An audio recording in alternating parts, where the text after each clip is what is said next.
بئر مونا کا جو واقعہ ہے، حضور نبی کریم صلی اللہ علیہ وسلم کے پاس کفار کا ایک سردار آتا ہے، تو اللہ کے نبی نے اسے اسلام کی دعوت دی،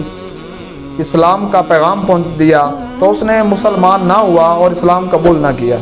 تو اس نے کہا اللہ کے رسول اس طرح کیجئے، ہمارے علاقہ میں میرے ساتھ کچھ صحابہ کرام کو بھیج دیجئے اور وہ وہاں جا کر اسلام کی تبلیغ کریں، اپنی دعوت و تبلیغ کا سلسلہ کر رکھیں، اور شاید وہاں کوئی بندے مسلمان ہو جائیں۔ تو اللہ کے نبی نے فرمایا مجھے خدشہ ہے اس بات کا کہ میں وہاں صحابہ کرام کو بھیجوں اور وہ ہمارا کوئی نقصان نہ کر دیں۔ تو اس نے کہا کہ اس کی ذمہ داری میں لیتا ہوں۔ تو اللہ کے رسول نے اپنے 70 صحابہ کرام کو، جس میں قرآن کے قاری بھی تھے، جس میں قرآن کے حافظ بھی تھے، اس کے ساتھ روانہ کر دیا۔ اور جب بئر مونا کی جگہ پر پہنچے تو رسول اللہ کا قاصد حضرت حرام بن ملجان رضی اللہ تعالیٰ عنہ، جو اس قبیلے کے امیر تھے، وہ اللہ کے نبی کا وہ رکا لے کر، اللہ کے نبی کا وہ پیغام لے کر اس عامر بن طفیل کی عدالت میں جاتے ہیں۔ اور وہاں عامر بن طفیل کا ایک قانون تھا کہ جو بھی اس کی عدالت میں جاتا تھا وہ اپنے سر کو نیچے کر کے جاتا تھا، لیکن جب پیغمبر کا صحابی جاتا ہے تو اپنے سر کو سیدھا لے کر جاتا ہے۔ اور عامر بن طفیل کیا کہتا ہے،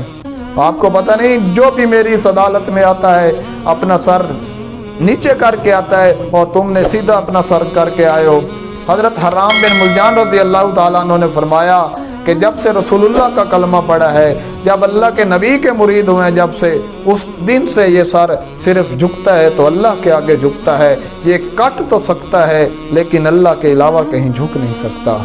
تو اس ظالم نے پیچھے سامنے کھڑے اپنے سپاہی کو اشارہ کیا، اس نے تیر چلایا جو صحابی رسول کے پیچھے لگا اور آگے سینے سے نکل آیا اور وہ وہاں شہید ہو گئے۔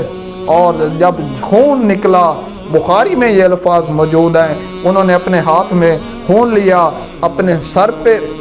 لگایا، اپنے جسم پہ خون لگایا اور کہا ہم کامیاب ہو گئے۔ تو عامر بن طفیل کہنے لگا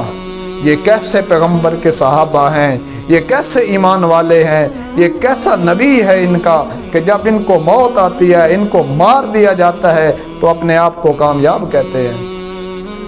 تو اس کو جب پتہ چلا کہ پیغمبر کے صحابہ 70 آئے ہوئے ہیں تو اس نے اپنے سپاہیوں کو بھیجا، اپنے فوجیوں کو بھیجا اور جا کر بئر مونا کی جگہ پر محمد الرسول اللہ کے 70 صحابہ کو شہید کر دیا گیا۔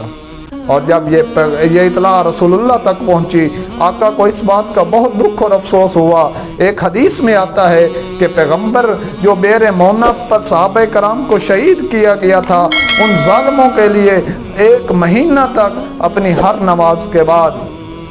ان کے لیے بد دعا کرتے تھے اور ان کی تباہی و بربادی کے لیے اللہ سے التجا کرتے تھے۔